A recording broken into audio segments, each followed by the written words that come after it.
everyone, welcome back to my channel. If you enjoyed this video, make sure you smash that thumbs up button and subscribe for more videos like this one. So in this video we are going to be talking about my February and March reads, because I never got around to filming in February. I had a few technical difficulties, but here it is, my February and March reads.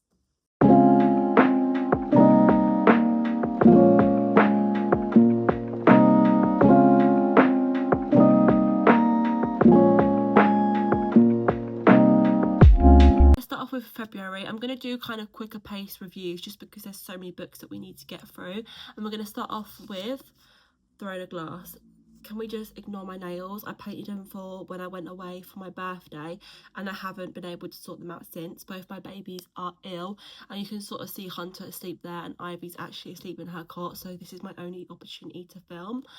But let's start off with Throne of Glass. So I read Assassin's Blade in January and I gave that book 5 stars, and this is the second book in that series. In fact, I actually read the third book as well, which is Crown of Midnight. I gave both of these 4.5 stars. They follow on in the series really well, and not only that, I'm reading this book in chronological order. I understand that people in my TikTok comments have been saying you should have read it in this order or should have read it in that order, but I think that reading it in chronological order for myself is probably the best way to read it. So me reading it in this order, these perfectly followed on, giving them both 4.5 stars.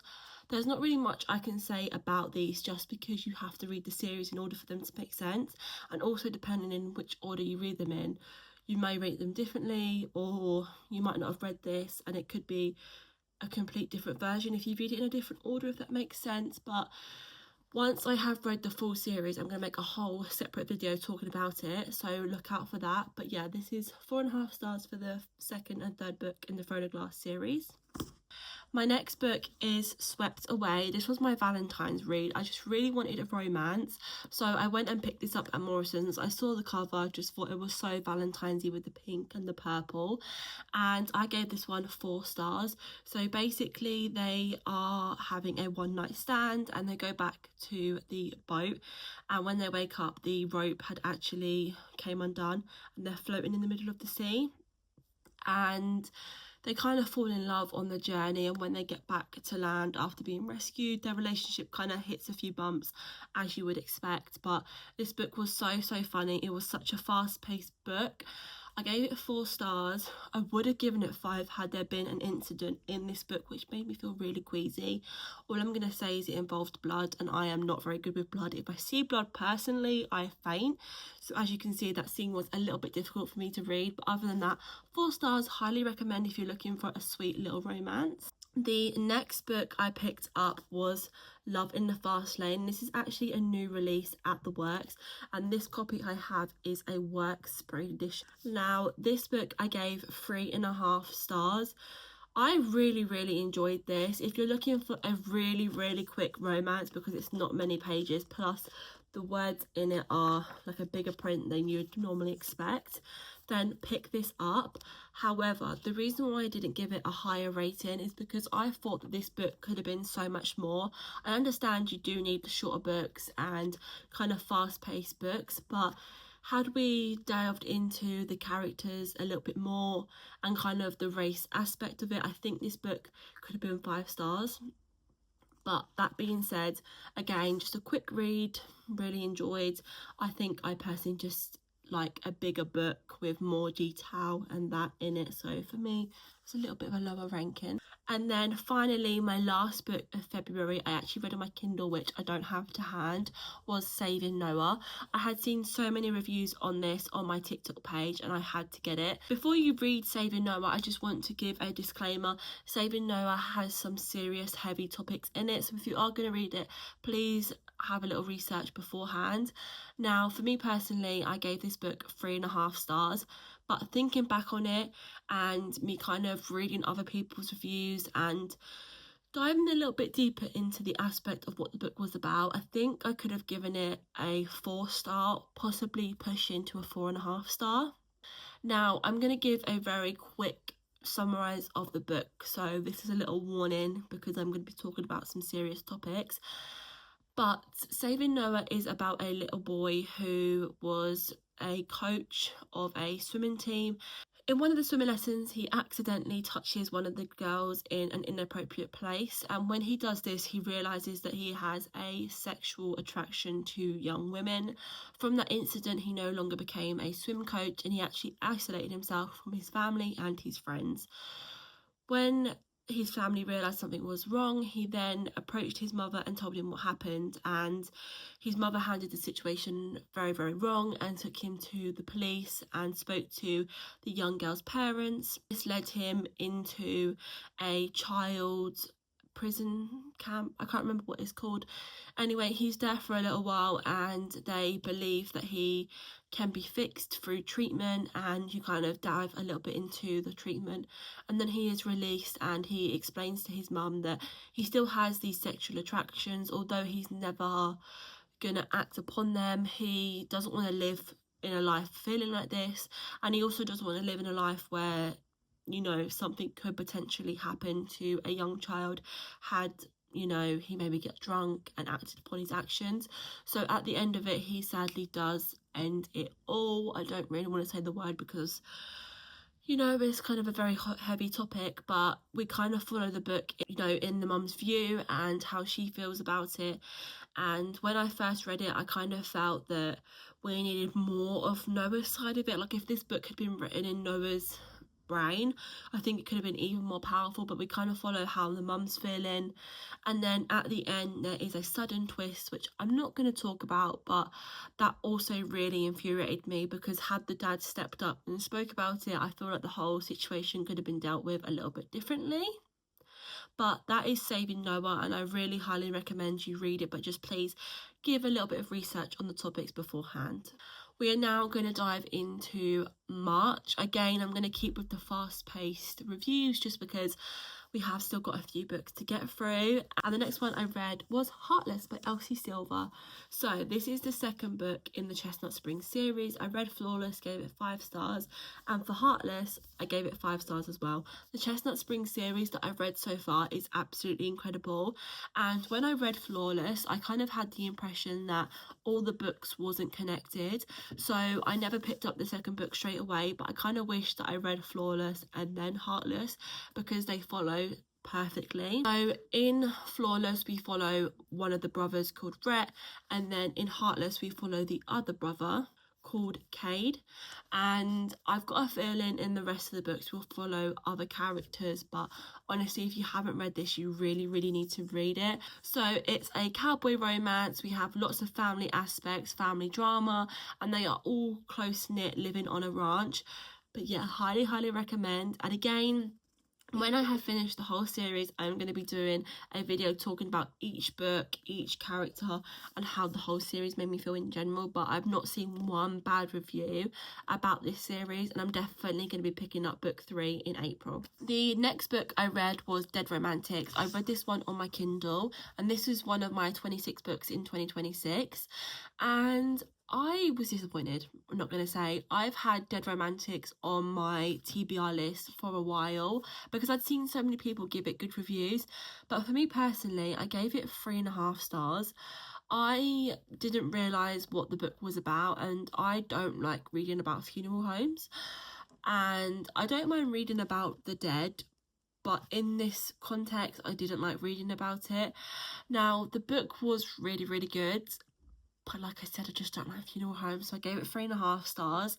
And I do have another Ashley Patterson book on my TBR, which is The 7-Year Slip, so I am going to give her writing another go and just hope that that topic is what I don't like. But yeah, I'm not going to really speak any further on Dead Romantics because I just didn't like it. The next book I read was Nightshade. Again, a new release at the works. I absolutely love this cover, and this book I gave it 4 stars. So when I started reading this book, I thought, for goodness sake, why have I picked it up? It's not going to be my cup of tea. And I wasn't really starting off March with too many good books. I read Heartless, and then I kind of read Dead Romantics and didn't like it. So I thought, oh my god, this is going to be another book that I don't like. But when I got towards the end, I couldn't put it down. I absolutely love this book. This is book 1 of a duology, and the second book I don't believe has came out yet. I do need to do a little bit more research on it, and I cannot wait for the second book because this was so good. So for a quick summary of what this book is about, we have the female main character, which is Ophelia, and she has gone to this university to study, but she kind of has a side mission of where she went to university. And then we have Alex, who is the main male character in the book, and Ophelia's family worked at the university a while ago, and then there was an accident where they were killed, and she believes that Alex's father was the person who kind of made that happen. So when she goes to the university, she wants to kind of get information about how the helicopter crash happened, and she then bumps into Alex, finds out who he is, and she slowly falls in love with him. But she's like, I can't fall in love with you, because she basically wanted to take his dad down and ruin the business and come forward with all the information, because when the helicopter crash happened, all of the news articles and stuff like that was took down because his dad is a very powerful person and didn't want that coming out and ruin his reputation. So Ophelia kind of wanted to make sure that everyone knew the truth about it, because the university is in the middle of nowhere. So all staff get a helicopter ride in on Monday morning, they stay at the university, and then Friday they'll get a helicopter trip back out and obviously come back in on the Monday. They're only there for school days. So yeah, I really need to read book 2 and find out what happens with Ophelia and Alex. And finally, the last book I read in March was The Surrogate Mother by Freida McFadden. If you followed my channel for a while, you know I'm a Freida McFadden fan. But this book, God, it sent me on a roller coaster. So a little summary about this book. So we have the female main character, Abby, who would like to have a baby with her partner, but it turns out that she cannot carry because of her eggs. So she's then looking into other options such as adoption, and she was meant to adopt quite a few children, but they ended up falling through for various reasons. So then her colleague decides to step up and be her surrogate, and basically towards the end of the surrogate pregnancy, everything comes alight about the person who is carrying Abby's baby. It turns out that Abby's assistant, who's carrying the baby, had a little bit like different intentions of carrying the baby. She wanted to be with Abby's husband, and she thought carrying his baby would make him fall in love with her. And there was kind of like a few little things that happened in this book, but yes, this book was incredible. I gave it 4.5 stars. But there is just something about Freida McFadden's books, how they normally start off one way and then there's a massive twist, and whatever you thought was going to happen doesn't happen at the end. But I could sort of guess what was happening in this book, if that made sense. So this was an incredible book, but it just wasn't a typical Freida McFadden book for me. So out of all of the ones that I've read, this is definitely my least favourite one, but it was still really good, and I've seen so many people rave about it and I can see why. But this was my final book I read in March. Now, I just want to give a quick mention to the book I'm reading now, My Roommate is a Vampire. I am about 2/3 through the book, and I have every intention to try and finish this today so that I can tick it off my March list. But I've got a feeling that I'm not going to be able to finish it, just because both my babies are really ill. And in fact, my little baby Ivy May, I have not been able to put her down all morning. It is now 1:30 in the afternoon, and this is my first opportunity of putting her down. And yes, I should be doing other stuff such as washing up, hanging out the washing, but I'm sat here filming. I don't actually know when I'm going to be able to edit this and post it. I'm going to try and do that again today, but with the babies, editing, I don't know if I'm going to be able to finish this. But when I do finish it, I will give a review over on my TikTok, and then when it comes to doing my April reviews, I will most likely talk about this book further. But so far it is really good, and I haven't been able to put it down because I'm in love with it. Is it as good as The Road Trip with My Vampire? I'm not sure, because obviously this is like the same, I don't know if it's a series, but it's the same vibe by the same person, and yeah, I'm loving it. So that was my very, very quick review on the books I read in March and February. Please let me know in the comments if there's any fast-paced books that you think I should read, because my goal for April is to read at least 10 books. I'm so behind on my reading goal. If you haven't seen the video where I talk about my reading goals for 2026, I want to read 100 books. Not only that, I want to try and read my top 26 books I want to read in 2026, so I'm going to give a big shot at that in April.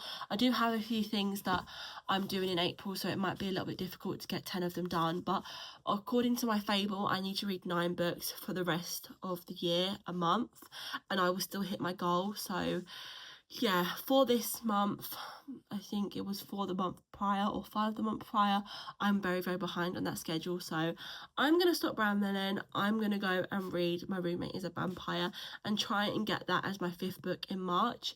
And yeah, let me know in the comments if you've read any of these and what your reviews are. And make sure you go and follow my TikTok, because I post over there every time I start a new book or any opinions on books, and sometimes I even let you pick my book as well. But yeah, that's it.